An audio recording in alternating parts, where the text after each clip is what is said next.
You mad about something I said in 2012? Took you 6 years and a surprise album just to come with a diss? Welcome to Watch Mojo, and today we're counting down our picks for the top 20 rap diss tracks. For this list, we'll be looking at the illest, most controversial or otherwise savage and well-known disses from the world of rap music. Did your favorite diss make the cut? Let us know in the comments down below. Number 20, Linda Tripp, Company Flow. The title of this diss track is very telling. Do I sound scared? No, I don't think you sound very scared. Some cats know us, but this one don't. That's because the real Linda Tripp recorded her phone conversations with Monica Lewinsky while they were working at the Pentagon. Company Flow MC LP did the same thing, recording his phone conversation with Anticon founder Soul on his group's diss track. Linda Tripp is an absolutely ruthless response to Soul's Dear LP shot from 1999.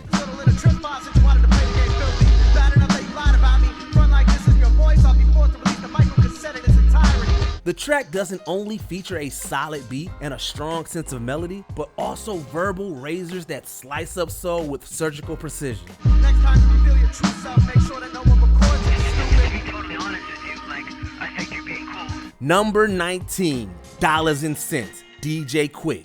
Dollars and Cents feels like a transitional song, but in the best possible way. Listen close, cause I don't want y'all to miss that I'm about to break it down for this bitch. It combines melodic elements from both old school hip hop and the West Coast G-Funk era to create a smooth backdrop for a savage diss. E-I-H-T, now should I continue? Yeah, you left out the G cause the G ain't in you. DJ Quick takes square aim at his enemy MC8 in this track, using clever wordplay and outstanding flow that managed to be both confrontational and somehow fun. It's a delicate balancing act, but Dollars and Cents is more than down for the challenge, bringing both party vibes and two fists ready to fight.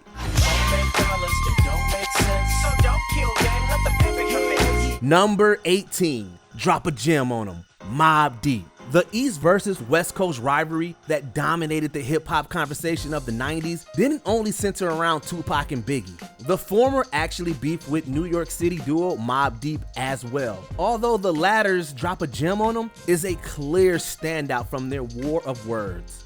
Sick and tired, ugly fake crooks need to retire. They got your gas, take a match and smack fire out ya. The track is a bold attack on Shakur, although its release after Tupac's death was seen as controversial at the time. Who shot ya? You probably scream louder than an opera. New York gotcha. Still, the beats and lyrics to Drop a Gem on 'em were allegedly recorded prior to the rapper's passing. They also minced no words as to what Mobb Deep thought about Tupac, Death Row, and the West Coast. Like a bass head, pull on stems. The wall got the bomb, run out and tell a friend drop a gem on me. Number 17, Rap Devil, Machine Gun Kelly. Rap beefs never die. They just fade away, waiting to rear their heads in the public eye once more. Tough talk from a rapper paying millions for security a year.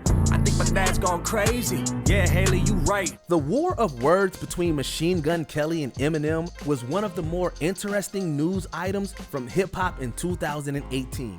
Both performers took aim, Eminem with Kill Shot and MGK with his track Rap Devil. Last time you saw 8 Mile was at home on a treadmill. You were named after a candy. I was named after a gangster. The diss track was a response to M's Not Alike and attempts to paint Machine Gun Kelly as a new breed, with Eminem as a fading old guard. There's some very personal attacks here, balanced out with some backwards compliments that makes Rap Devil feel like the nemesis to Eminem's own rap god from 2013. I'm sick of them sweatsuits and them corny hats, let's talk about it. I'm sick of you being rich and you still mad, let's talk about it. Number 16, Lost Ones, Lauryn Hill. The world of hip-hop diss tracks isn't limited solely to braggadocious male MCs. Instead, Lost Ones is a more contemplative and methodical analysis of the dissolution of a relationship. It's funny how money changes situation. Miscommunication lead to complication. It's not outright stated, but Lauryn Hill is largely seen to be referencing Wyclef Jean with this song. She utilizes Lost Ones as a cathartic means of describing her situations with both John and her former group, the Fugees. Now, how come your talk turn cold? Gain the whole world for the price of your soul. The loop here is sick, the melody on high alert, and Hill's flow is solid gold, right to the very end. Lost Ones is simply outstanding. You might win some, but you just lost one. You might win some, but you just lost one. Number 15, Nail in the Coffin, Eminem. Eminem is no stranger to public feuds within the music industry. I don't wanna be like this. I don't really wanna hurt no feelings. His track, The Warning, brought to light issues the singer had with Mariah Carey.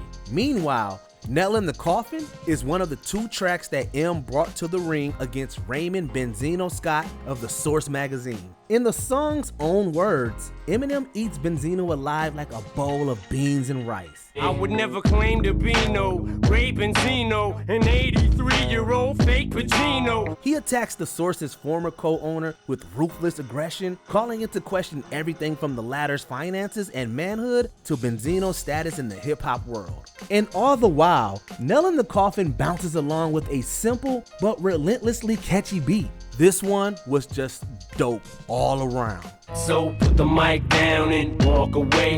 You can still have a little bit of dignity. Number 14, Have a Nice Day, Roxanne Shante. It's time for the old school to step up. Roxanne Shante was a hip-hop trailblazer back in the 1980s. Some people call me shiny, some people call me rocks, and those who try to diss, I just knocks them out the box. She was also a member of NYC's Juice Crew and part of one of the genre's earliest beefs. Shante targeted KRS-One and Boogie Down Productions in Have a Nice Day, a response to the former's comments about her in their hit The Bridge Is Over. A lot of MCs today really know how to please, but I gave birth to most of them MCs. Don't let the bright production and danceable rhythms fool you, because Shante came to play. She let BDP have it with charisma and energy to spare, allowing the arrangements of Have a Nice Day to breathe. Meanwhile, Shante also proved that she'll gladly respond to any other MCs who have something to say. Whenever I'm in a battle, yo, I don't play, so you best go about your way and have a nice day. Number 13, Jack the Ripper, LL Cool J.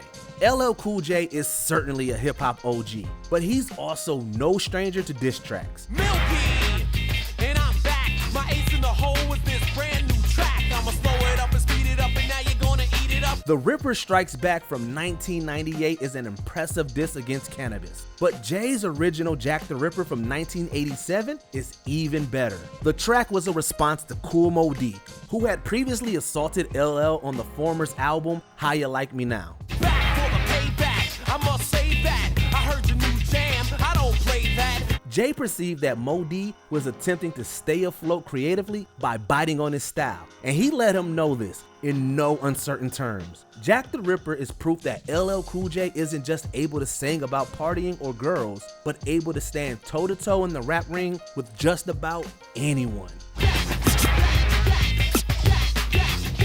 Ripper, King Hercules. Jack the Ripper, a man, not a myth. Number 12, Real Compton City G's, Eazy-E featuring Dresta and BG Knockout.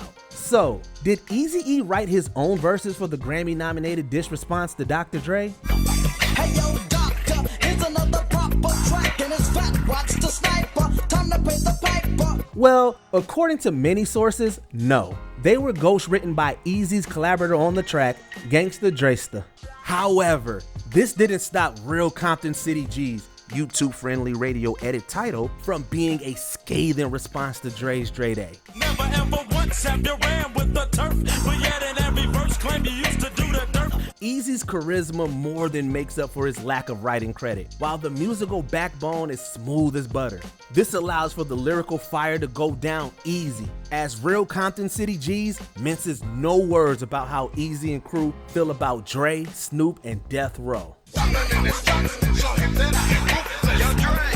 Number 11, Dre Day, Dr. Dre featuring Snoop Doggy Dogg. Speaking of Dre Day, it's only fitting that we also shine a light on the Doctor and Snoop's opening salvo against Eazy-E. Mr. Buster, where you at? Can't scrap a lick, so I know you got your gap. The track has arguably endured longer than E's response, thanks largely to Dre's hugely influential production style. Dre Day bounces and rolls through town, icing Eazy-E with insults, all to Dre's keen engineering and huge beats. Musta thought I was sleazy. I thought I was a mark, cause I used to hang with Easy. Animosity made you speak what you spoke. Meanwhile, Snoop Dogg serves as the song's secret weapon, proving early on that this was a star in the making with keen confidence. Dre Day and everybody celebrating turns the diss track into an art form. Trying to check my homie, you best check yourself, cause when you diss Dre, you diss yourself. Hell yeah. Number 10, Back Down, 50 Cent. Was the hip-hop beef between Ja Rule and 50 Cent ever really a contest? Not if you're analyzing Back Down, the diss track that seemed to end this rivalry once and for all. Jay put you on, X made you hot, now you running around like you some big shot. Ja could never fully recover after Curtis 50 Cent Jackson laid down the law with its verbal assault from 2003. I'm back in the game, shawty, the rule and conquer. You sing for hoes and sound like the Cookie Monster. 50 sounds in charge on Back Down.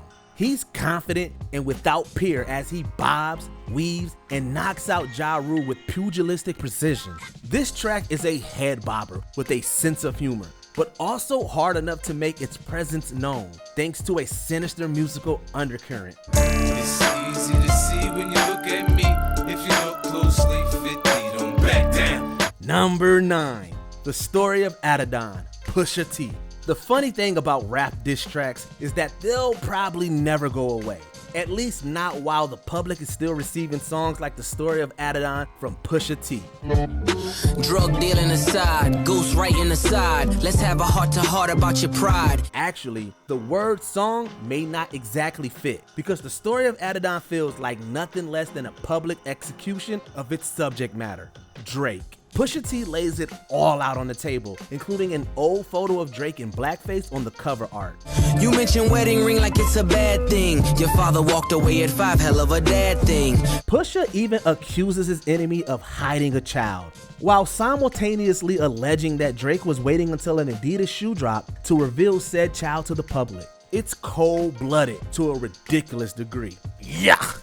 We talking character, let me keep with the facts. You are hiding a child, let that boy come home. Number 8, The Bitch in You, Common. Look, you gotta respect a diss track that comes from an unexpected source. Hypocrite, I'm filling out your death certificate, slinging bean pies and St. Ives in the same sentence, should have repented. Common's music isn't necessarily known for its aggressive confrontation, but The Bitch in You is something of an exciting outlier. Common takes square aim at Ice Cube after a back and forth where Cube called out Common during a verse on Mac 10's West Side Slaughterhouse. Rap career's over, better off acting. What trouble I see and managing WC and whack 10, you're backed into a four-corner hustler. Common proves that he has the goods though, spitting venom like it's his job. He dances around the song's melodic loops and hooks like a boxer, lashing with jabs before delivering a knockout blow for a finale. Common definitely came to play with this track. Any last words before I hit the switch from the immortal words of one?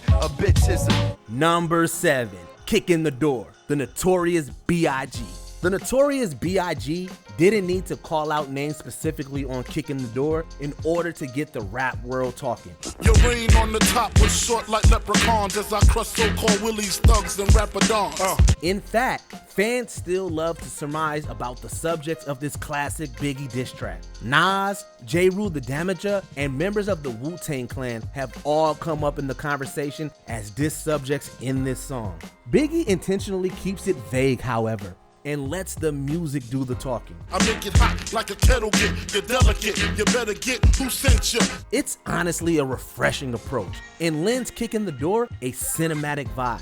It's like a well-crafted movie scene where the themes are up for interpretation. You know, only this time it's hardcore rap disses. Same thing, right? Kick in the door, waving the 4-4. All you heard was Papa, don't hit me no more. Number 6, Sheether, Remy Ma. There's no denying the intentional titling of this next diss track. Are you dumb? You a pink diamond chicken wing chain. Are you dumb? Remy Ma specifically referenced Nas's iconic track Ether for this 2017 jam, a song that takes square aim at Nicki Minaj. Sheether shouts out, loud and proud, that a female MC can come to the table with a truly vitriolic diss. No, to be the queen of rap, you can't have a ghostwriter. And that's why this is my house, Flow Writer. The track spares no expense at Minaj's reputation either, including the latter's romantic life. However, Sheether takes things to a whole new level when it brings up the troubling charges against Minaj's brother Jelani. If the first cut is the deepest, then Sheether is gonna be at the head of the line every time. VH1, watch this. You just got bodied by a loving hip-hop bitch. Number 5, The Bridge Is Over, Boogie Down Productions. We referenced earlier the beef between Boogie Down Productions and the Juice Crew. If you want to join the crew, well, you must see me. You can't sound like Shan or the one Marley. The latter's MC Shan attacked BDP with the track Kill That Noise in '87 after Boogie Down released the iconic South Bronx a year earlier. The Bridge Is Over, however, might have served as the proverbial nail in the coffin for the entire affair. The song has a massive hook, while KRS-One delivers a career-defining performance on the mic. There's a dancehall element to The Bridge Is Over that belies the hot fire spit against MC Shan, Marley Marl, and the entire Juice Crew. MC Shan and Marley Marl is really only bluffing. Like Dougie Fresh said, I tell you now, you ain't nothing. The song even references Billy Joel's It's Still Rock and Roll to Me, if you can believe it or not. Yet, throughout it all, it somehow works. Cause once created hip-hop queens will only get dropped and still telling lies to me. Number 4, Takeover, Jay-Z. We're entering big gun territory now. Some of the most iconic and savage rap disses to ever hit the airwaves. Hey, little soldier, you ain't ready for war. ROC too strong for y'all. It's like bringing a knife to a gunfight. Jay-Z is obviously a titan of the industry, with Takeover perhaps being one of Hova's best known songs. Went from nasty Nas to Esco's trash. Had a spark when you started, but now you're just garbage. The track is just one strike from the beef Jay had with fellow rapper Nas, the latter of which released a genre highlight with his Illmatic album. However, Jay juxtaposes that bit of history against Nas's overall discography, which Hov labels as weak. One was the other was Illmatic. That's a one hot album every 10-year average, and that's so. Elsewhere, Takeover boasts a layered sound that emphasizes not only Jay's vocals, but all of the song's swirling hooks and rhythms. All that thug rapping and gimmicks, I will end it. All that yapping me finish. You are not deep, you made your bed, now sleep. Number 3, No Vaseline, Ice Cube. Does anyone remember NWA's Message to BA diss against Ice Cube? Maybe, but far more probably recall Cube's red hot response, No Vaseline. Goddamn, I'm glad y'all set it off. Used to be hard, now you're just wet and soft. The song's upbeat tempo and bright sounding samples belie a song that spares no expense at offending everyone in equal measure. There's a lot to unpack today with the song's unapologetically homophobic rhetoric, but the intent is nevertheless successful to absolutely eviscerate NWA. Yellow boys on your team, so you're losing. Hey yo, Dre, stick to producing. Cube rhymes his butt off, and the song cooks with an almost infectious sense of glee. It's clear Cube has a lot to get off his chest, and No Vaseline leaves it all there on the table. I never have dinner with the president, and when I see your ass again, I'll be hesitant. Number 2, Ether, Nas. Now, who came out on top when it came to the professional rivalry of Nas and Jay-Z? Well, if you're talking about diss tracks, Ether is tough to beat. Teach you the king, you know you. Godson across the belly. I prove you lost already. Brace yourself for the main event. Y'all impatiently waiting. Ultimately, the winners here are fans, since both Nas and Jay are among the best to diss. But hot damn if Ether isn't practically volcanic with his raw spite and aggression. This for Dolo and his manuscript just sounds stupid when KRS already made an album called Blueprint. There's a desire for revenge that feels evident in Nas's voice, as Ether revels in calling out Jay-Z from the very first sample. Does Ether take the high, poetic road in its songwriting? No, not really. This is about a fight for dominance, and all's fair in love and war. Ether is mean and proud of it, robbing Hova of all that takeover goodwill. Put it together, I rock hoes, y'all rock fellas, and now y'all trying to take my spot, fellas? Before we continue, be sure to subscribe to our channel and ring the bell to get notified about our latest videos. You have the option to be notified for occasional videos or all of them. If you're on your phone, make sure you go into your settings and switch on notifications. Number 1, Hit 'Em Up, Tupac featuring Outlaws. This one's no surprise, right? Hit 'Em Up is the ultimate diss track, the sort of verbal annihilation that could hang in the Louvre. West side, when we ride, come equipped with game. The East and West Coast war is placed front and center, with Tupac and Biggie as his Holy Roman emperors. We keep on coming while we running for your Jews. Steady gunning, keep on busting at the boots. You know the rules. We need to listen to Hit 'Em Up in a vacuum, primarily due to the real-life tragedies that played out at the end of this war. Ultimately, however, it's just a great song, a catchy rap classic that possesses great wordplay, production, and one fiery ending. Tupac goes for the throat, assassinating everything in his path with threats and promises that feel very, very real. Grab your blocks when you see Tupac. Call the cops when you see Tupac. Did you enjoy this video? Check out these other clips from WatchMojo, and be sure to subscribe and ring the bell to be notified about our latest videos.